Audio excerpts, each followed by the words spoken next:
जय हिंद प्यारे साथियों, साक्षी एजुकेशन 9550 यूट्यूब चैनल में आपका स्वागत है, अभिनंदन है। मैं आपका होस्ट और दोस्त सीएल सर।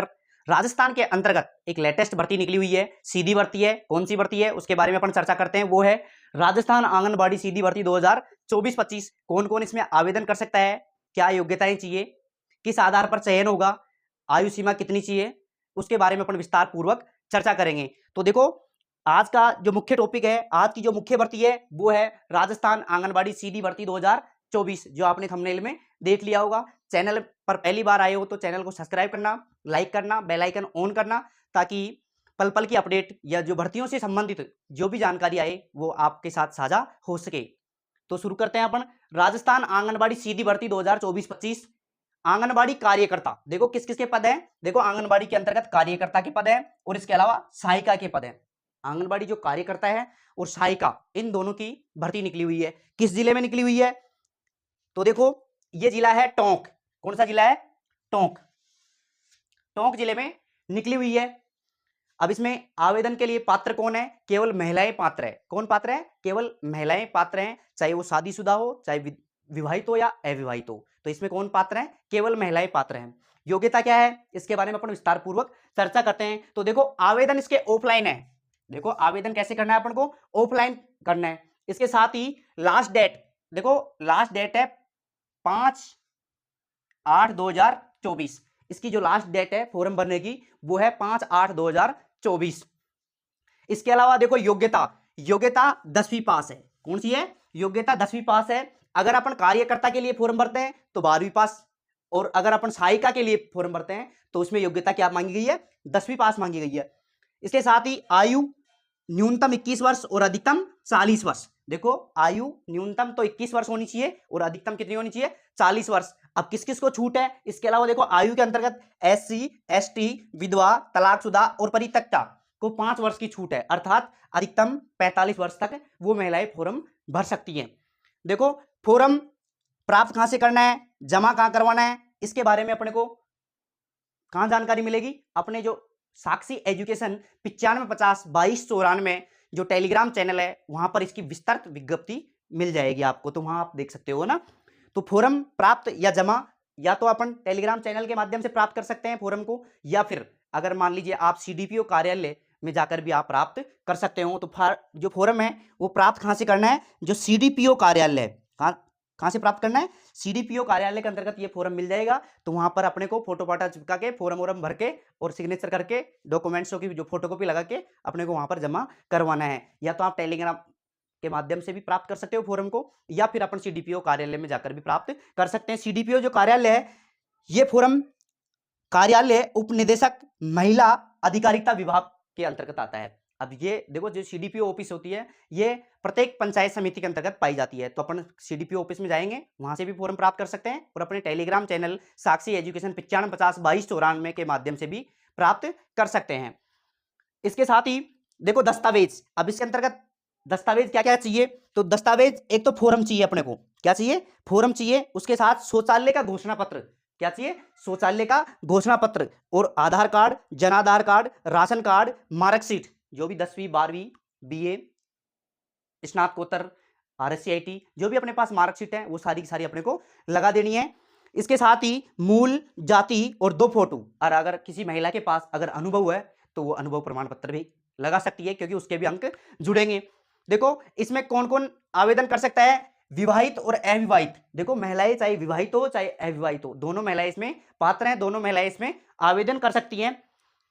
देखो, पात्रता की जो शर्तें हैं इसमें, देखो महिला का, देखो पात्रता की शर्तें क्या क्या हैं इसमें। महिला स्थानीय ग्राम पंचायत की, देखो पंचायत समिति में ये भर्ती निकली हुई है, वहां पर कौन कौन सी जो ग्राम पंचायत है उसमें भर्ती निकली हुई है, तो वो महिला उस ग्राम पंचायत की निवासी होनी चाहिए। ऐसे नहीं है कि दूसरी ग्राम पंचायत में भर्ती निकली हुई है और अपन अप्लाई कर सकते हैं, नहीं कर सकते। अपनी जो ग्राम पंचायत है उसके अंतर्गत अगर भर्ती निकली हुई है तो अपन उसमें अप्लाई कर सकते हैं। तो देखो, महिला स्थानीय ग्राम पंचायत की निवासी हो, वो महिला क्या हो? उसी स्थानीय ग्राम पंचायत की निवासी हो जिसमें भर्ती निकली हुई है, तब अपन फॉर्म अप्लाई कर सकते हैं।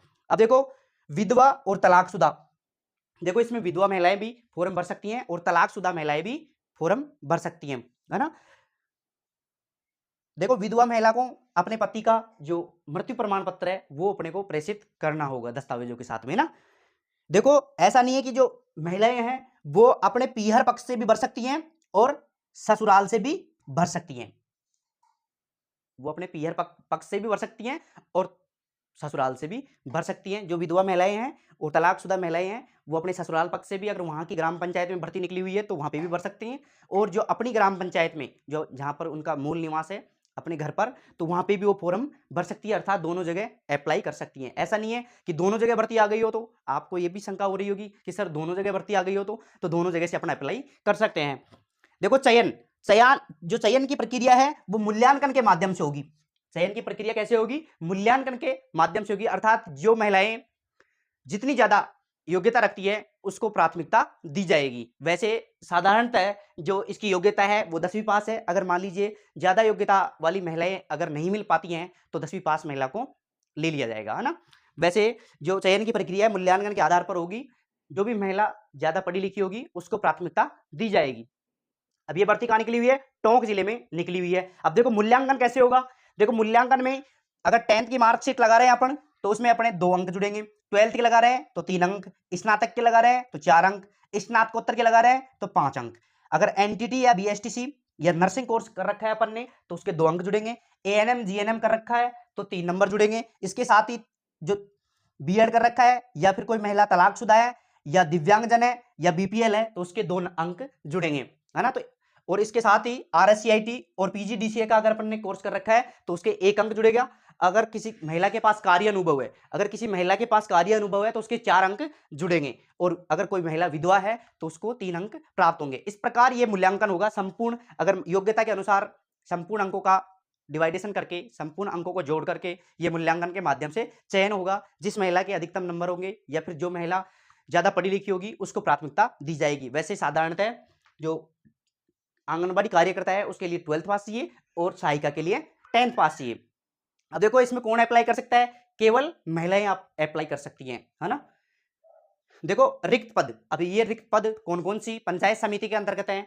तो पंचायत समिति का नाम देखो, पंचायत कौन कौन सी पंचायत समिति के अंतर्गत ये भर्ती निकली हुई है। टोंक जिला तो है ही, लेकिन कौन कौन सी जो पंचायत समिति है उसके अंतर्गत ये भर्ती निकली हुई है। तो अपन सीडीपीओ कार्यालय में जाकर देखो पंचायत का जो पंचायत समिति है उसका नाम तो यहाँ पर इंक्लूड किया गया है। और जो ग्राम पंचायत है, जो पंचायत समिति है उसके अंतर्गत जो ग्राम पंचायत है, तो कौन कौन सी ग्राम पंचायत में भर्ती निकली हुई है तो अपन टेलीग्राम चैनल के माध्यम से वो प्राप्त कर सकते हैं। वैसे पंचायत समिति है मालपुरा के अंतर्गत निकली हुई है। मालपुरा में जो भी ग्राम पंचायत है वहां कौन कौन सी ग्राम पंचायत के अंतर्गत में भर्ती निकली हुई है, तो ये जानकारी अपन सीडीपीओ कार्यालय के माध्यम से भी ले सकते हैं या फिर अपने टेलीग्राम चैनल साक्षी एजुकेशन 95502294 के माध्यम से भी प्राप्त कर सकते हैं। वैसे जो पंचायत समिति है मालपुरा, अलीगढ़, टोंक ग्रामीण, टोंक शहर, टोडाराई सिंह, देवली और निवाई, ये पंचायत समितियां हैं। इसके अंतर्गत जो ग्राम पंचायत हैं उनके अंतर्गत कौन कौन सी ग्राम पंचायत में भर्ती निकली हुई है, उसी ग्राम पंचायत की महिला होना आवश्यक है। अगर उसी ग्राम पंचायत की महिला है तो इसमें फॉर्म अप्लाई कर सकती है। सुनहरा अवसर है, 10वीं पास के लिए सीधी भर्ती है, कोई एग्जाम नहीं होगी, डायरेक्ट भर्ती है। इसी प्रकार देखो इंडिया के अंतर्गत कोई भी भर्ती आए तो उसकी पल पल की अपडेट पाने के लिए या भर्तियों की सुचारू रूप से जानकारी लेने के लिए आप साक्षी एजुकेशन 9550 यूट्यूब चैनल को सब्सक्राइब कर सकते हैं। बेल आइकन ऑन कर लेना ताकि जैसे ही कोई भर्ती आएगी, जैसे ही कोई नोटिफिकेशन आएगा, जैसे ही कोई नई भर्ती आएगी तो उसकी भी आपको जानकारी दे दी जाएगी। आज के लिए इतना ही काफी। जय हिंद दोस्तों, जय हिंद, जय भारत।